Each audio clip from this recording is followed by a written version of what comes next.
Assalamualaikum warahmatullahi wabarakatuh. Perkenalkan, saya Rizky Medika Sampurna dengan NPM 719720162.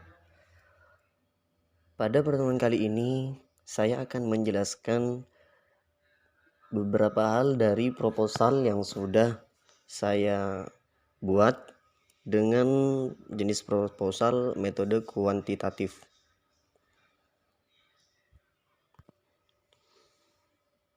Proposal ini dengan berjudul Upaya Peningkatan Literasi Baca Tulis melalui metode pembelajaran apresiasi sastra anak terhadap siswa kelas 6 SDN Karang 21. Penulis mengangkat judul yang berjudul Upaya Peningkatan Literasi dilatar belakangi oleh karena negara Indonesia merupakan negara dengan peminat literasi paling rendah. Hal ini berdasarkan dari penelitian yang dilakukan oleh UNESCO. Kemudian yang kedua, proposal ini dilatar belakangi dengan adanya perlunya inovasi pembaruan tentang kegiatan literasi. Kegiatan-kegiatan literasi yang telah ada di sekolah, kemudian upaya-upaya yang telah ada yang diberikan oleh pemerintahan dan guru-guru yang ada di sekolah sudah ada, akan tetapi perlu adanya inovasi. Sebab dengan inovasi bisa meningkatkan peringkat minat literasi yang ada pada siswa menjadi lebih tinggi.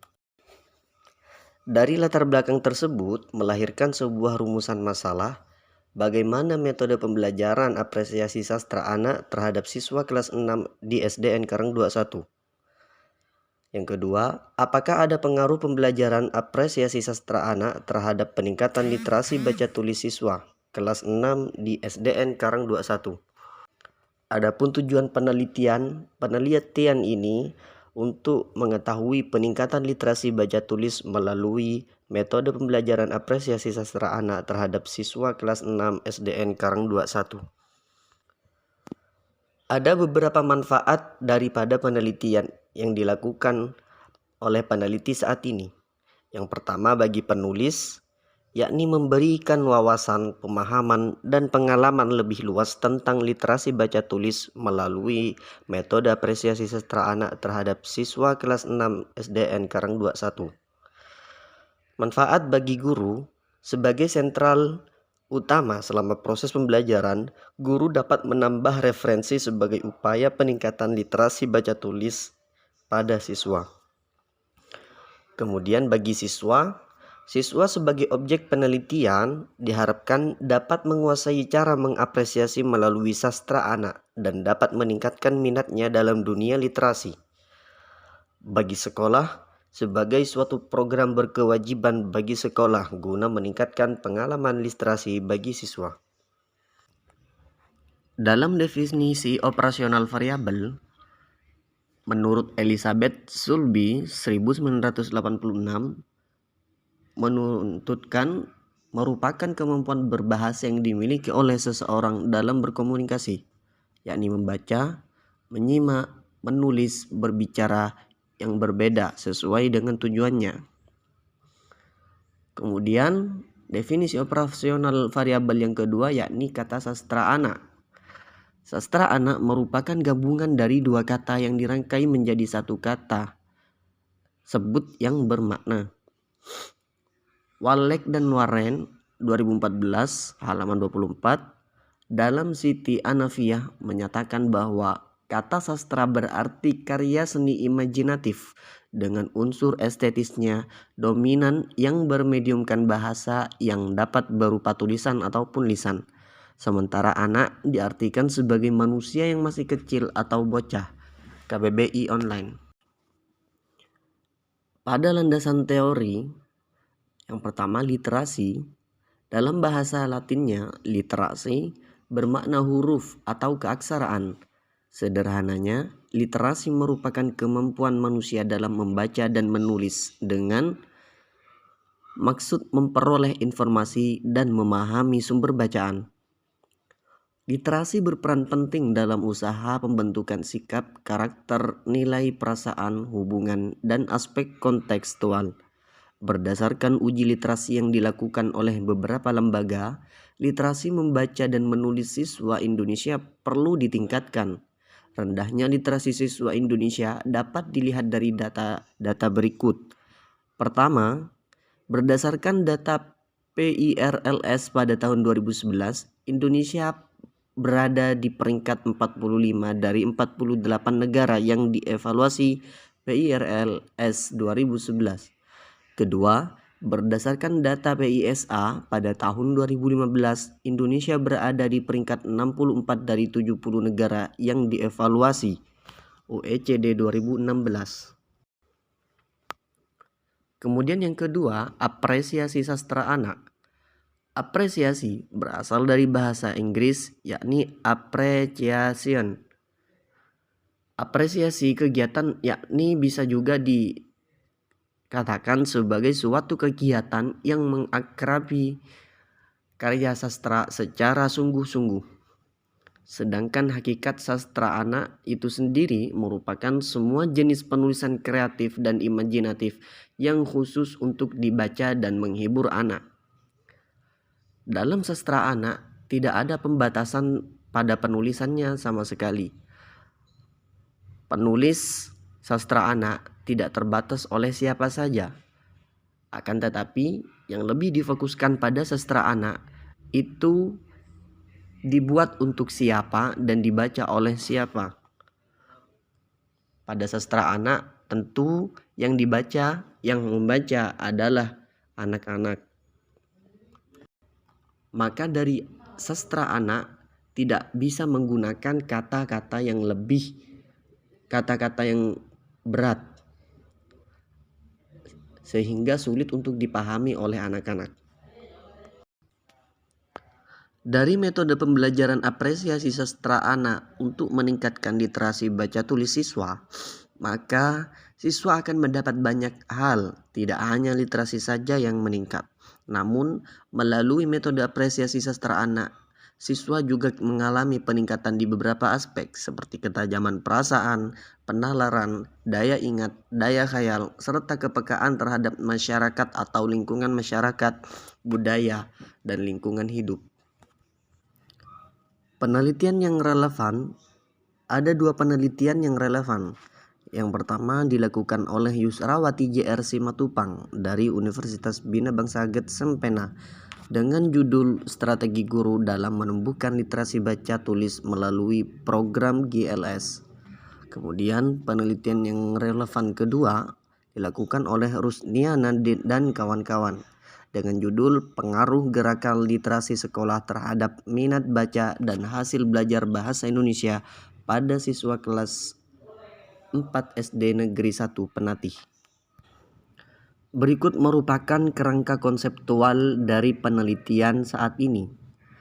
Yang pertama, yakni upaya. Upaya apa saja yang telah dilakukan sekolah untuk meningkatkan kegiatan literasi, untuk meningkatkan minat baca tulis siswa. Kemudian yang kedua, objektivitas. Siapakah yang menjadi objek dalam penelitian? Yang ketiga, penerapan. Bagaimanakah penerapan metode pembelajaran apresiasi sastra anak? Yang keempat, pengaruh. Apakah ada pengaruh metode pembelajaran apresiasi sastra anak? Kemudian dari pengaruh melahirkan 2 kemungkinan antara efektif atau tidak efektif. Bagaimanakah keefektifan metode pembelajaran apresiasi sastra anak? Kemudian yang kedua, tidak efektif. Apa saja hambatan pembelajaran apresiasi sastra anak? Berdasarkan kajian teori dan kerangka konseptual di atas, maka dilahirkan 2 hipotesis yang diajukan. Yang pertama, menurut dugaan penggunaan metode pembelajaran apresiasi sastra anak akan efektif dalam upaya meningkatkan literasi baca tulis siswa. Kemudian yang kedua, berdasarkan dugaan sementara terdapat pengaruh yang signifikan dalam peningkatan literasi baca tulis melalui penerapan metode pembelajaran apresiasi sastra anak. Kita beranjak pada metode penelitian. Jenis metode penelitian yang digunakan dalam penelitian ini adalah penelitian kuantitatif. Penelitian kuantitatif digunakan mengukur semua variabel bebas dan terikat. Metode penelitian kuantitatif berlandaskan pada filsafat positivisme dipakai untuk meneliti pada populasi ataupun sampel tertentu, pengumpulan data menggunakan alat ukur atau instrumen penelitian, analisa data bersifat kuantitatif atau statistik dengan tujuan untuk menguji dan membuktikan hipotesis yang telah dibuat atau ditetapkan. Secara umum, metode kuantitatif terdiri atas metode survei dan metode eksperimen. Metode survei adalah metode penelitian kuantitatif untuk mendapatkan data yang terjadi pada masa lampau atau saat ini tentang keyakinan, pendapat, karakteristik perilaku, hubungan variabel, dan untuk menguji beberapa hipotesis tentang variabel sosiologis dan psikologis dari sampel yang diambil dari populasi tertentu. Teknik pengumpulan data dengan pengamatan, wawancara atau kuesioner, dan hasil penelitian cenderung untuk digeneralisasikan. Metode eksperimen merupakan metode untuk mengetahui pengaruh variabel independen atau treatment atau perlakuan terhadap variabel dependen atau hasil dalam kondisi yang terkendalikan. Kondisi dikendalikan agar tidak ada variabel lain selain variabel treatment yang mempengaruhi variabel dependen. Agar kondisi dapat dikendalikan, maka dalam penelitian eksperimen menggunakan kelompok kontrol. Penelitian eksperimen sering dilakukan di laboratorium. Jenis penelitian ini adalah penelitian eksperimen dengan tujuan untuk mengetahui pengaruh pembelajaran apresiasi sastra anak terhadap peningkatan literasi baca tulis pada siswa kelas 6 SDN Karang 21. Adapun batasan permasalahan memfokuskan penelitian hanya pada siswa kelas 6 di SDN Karang 21. Desain penelitian. Dalam penelitian ini, peneliti menggunakan bentuk desain penelitian True Experimental Design berupa post-test only control design. Dalam desain ini terdapat dua kelompok yang masing-masing dipilih secara random. R. Kelompok pertama diberi perlakuan X dan kelompok lain tidak. Kelompok yang diberi perlakuan disebut kelompok eksperimen dan kelompok yang tidak diberi perlakuan disebut kelompok kontrol. Waktu dan tempat penelitian ini dilakukan di SDN Karang 21 yang beralamat Jalan Delima nomor 5A, Loteng Karang 2, Kota Sumeneb. Adapun waktu penelitian ini dilakukan pada bulan Mei 2021 hingga September 2021. Kita masuk pada populasi, sampel, dan sampling. Populasi merupakan wilayah generalisasi yang terdiri atas objek atau subjek yang mempunyai kuantitas dan karakteristik tertentu yang ditetapkan oleh peneliti untuk dipelajari dan kemudian ditarik kesimpulannya. Sugiono 2016-135. Populasi pada penelitian ini adalah seluruh siswa kelas 6 SDN Karang 21. Sampel yang digunakan dalam penelitian ini adalah 30 orang siswa kelas 6 di SDN Karang 21 Sumeneb. 30 orang siswa ini diperoleh menggunakan teknik simple non-probability sampling. Non-probability sampling merupakan salah satu teknik pengambilan sampel yang tidak memberi peluang atau kesempatan yang sama bagi setiap unsur atau anggota populasi untuk dipilih menjadi sampel. Data penelitian. Jenis dan sumber data yang digunakan dalam penelitian ini adalah jenis data kuantitatif, sedangkan sumber data yang digunakan adalah data primer. Adapun teknik pengumpulan data dapat dilakukan dalam 3 hal. Yang pertama, wawancara, pengisian angket, dan survei lapangan. Variabel penelitian dan definisi operasional. Variabel independen atau bebas. Sugiono 2013.261 menuturkan variabel bebas sebagai variabel yang mempengaruhi atau menyebabkan timbulnya variabel dependen atau terikat. Martono 2012.257 menyimbolkan variabel independen atau berbasis ini dengan variabel X. Variabel independen atau bebas dalam penelitian ini adalah lingkungan belajar. Variabel dependen atau terikat. Sugiono 2013.261 menjelaskan bahwa variabel dependen atau terikat adalah variabel yang dipengaruhi oleh variabel independen atau terikat. Martono 2012.257 menyimbolkan variabel dependen atau terikat ini dengan simbol Y. Dalam penelitian yang dipengaruhi oleh variabel independen atau terikat adalah peningkatan literasi baca tulis siswa SDN Karang 21. Definisi operasional. Literasi menurut Elizabeth Zulby merupakan kemampuan berbahasa yang dimiliki oleh seorang dalam berkomunikasi, membaca, menyimak, menulis, berbicara yang berbeda-beda sesuai dengan tujuannya. Kata sastra anak merupakan gabungan dari dua kata yang bermakna. Walek dan Warren 2014.224 dalam Siti Anafiah menyatakan bahwa kata sastra berarti karya seni imajinatif dengan unsur estetisnya dominan yang bermediumkan bahasa yang dapat berupa tulisan atau lisan. Sementara anak diartikan sebagai manusia yang masih kecil atau bocah. KBBI Online. Instrumen penelitian. Instrumen pengumpulan data adalah alat yang digunakan untuk mengukur data yang hendak dikumpulkan. Angket atau kuesioner, yakni teknik pengumpulan data secara ajukan sebanyak pertanyaan tercatat yang diperlukan buat mendapatkan info dari responden berupa laporan menyangkut pribadinya atau hal-hal yang beliau ketahui. Penyebaran angket bertujuan buat mengetahui kabar menyangkut satu buah masalah di mana responden sanggup memberikan jawaban serasi bersama pertanyaan yang diberikan. Dokumentasi. Dokumentasi adalah instrumen penelitian yang dilakukan dengan cara sistematis dengan mengacu terhadap dokumen berupa benda-benda tertulis seperti buku, majalah, dokumen atau arsip atau peraturan-peraturan, notulen rapat dan sebagainya. Teknik analisis data. Analisis data instrumen. Dalam penelitian ini, data yang diperoleh adalah data hasil penelitian kegiatan pembelajaran berupa pretest dan posttest. Data hasil pretest dan posttest menggunakan uji normalitas dan uji hipotesis menggunakan t-test. Dalam penelitian ini, instrumen pretest dan posttest sebelum digunakan dalam penelitian perlu diujikan dengan uji validitas dan uji reliabilitas.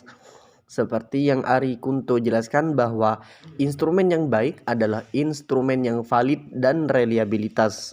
Ari Kunto 2014.211. Uji validitas.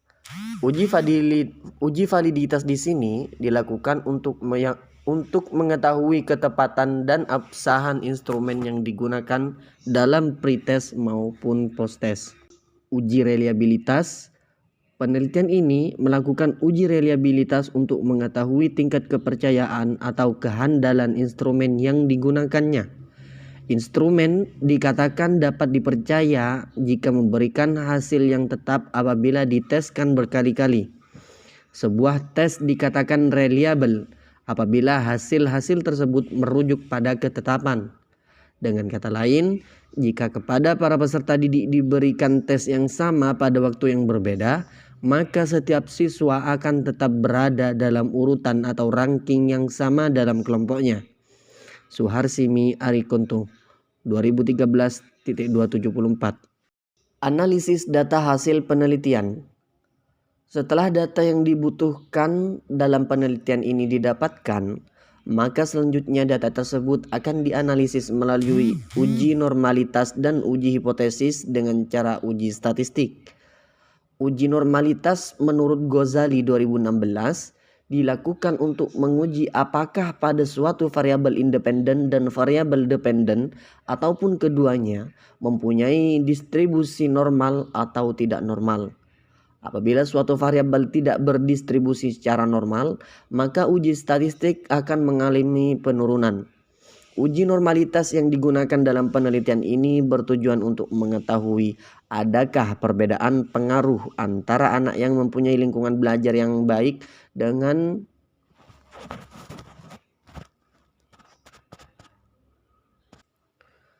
uji normalitas yang digunakan dalam penelitian ini bertujuan untuk mengetahui adakah perbedaan pengaruh antara anak yang diberikan pembelajaran apresiasi sastra anak dengan anak yang tidak diberikan pembelajaran apresiasi sastra anak. Kita masuk pada pengujian hipotesis. Penelitian ini, peneliti menggunakan pengujian normalitas, merumuskan hipotesis pertama. HO, secara parsial atau individu, tidak ada pengaruh yang nyata antara variabel bebas dan variabel terikat. HA, secara parsial atau individu, ada pengaruh yang nyata antara variabel bebas dan variabel terikat. Kesimpulan hipotesis, jika T hitung lebih besar T tabel, maka HO ditolak dan HA diterima. Jadi variabel bebas atau apresiasi sastra anak secara parsial atau individu memiliki pengaruh nyata terhadap variabel terikat atau literasi baca tulis anak di SDN Karang 21 Sumeneb. Jika T hitung lebih kecil T tabel, maka HO diterima dan HA ditolak. Jadi variabel bebas atau apresiasi sastra anak secara parsial atau individu tidak memiliki pengaruh nyata terhadap variabel terikat atau literasi baca tulis anak di SDN Karang 21 Sumeneb. Peneliti merumuskan hipotesis kedua. HO secara parsial atau individu tidak ada perbedaan pada siswa atas upaya peningkatan literasi baca tulis melalui apresiasi sastra anak dengan siswa yang tidak diberikan upaya peningkatan literasi baca tulis melalui apresiasi sastra anak. HA secara parsial atau individu ada perbedaan pada siswa atas upaya peningkatan literasi baca tulis siswa dengan siswa yang tidak diberikan metode pembelajaran apresiasi sastra anak. Kesimpulan hipotesisnya, jika T hitung lebih besar T tabel, maka HO ditolak dan HA diterima. Jadi tidak ada perbedaan pada peningkatan literasi baca tulis siswa kelas 6 di SDN Karang 21. Jika T hitung lebih kecil T tabel, maka HO diterima dan HA ditolak. Jadi terdapat perbedaan pada peningkatan literasi baca tulis siswa kelas 6 di SDN Karang 21. Sekian, terima kasih. Kurang lebihnya mohon maaf. Assalamualaikum warahmatullahi wabarakatuh.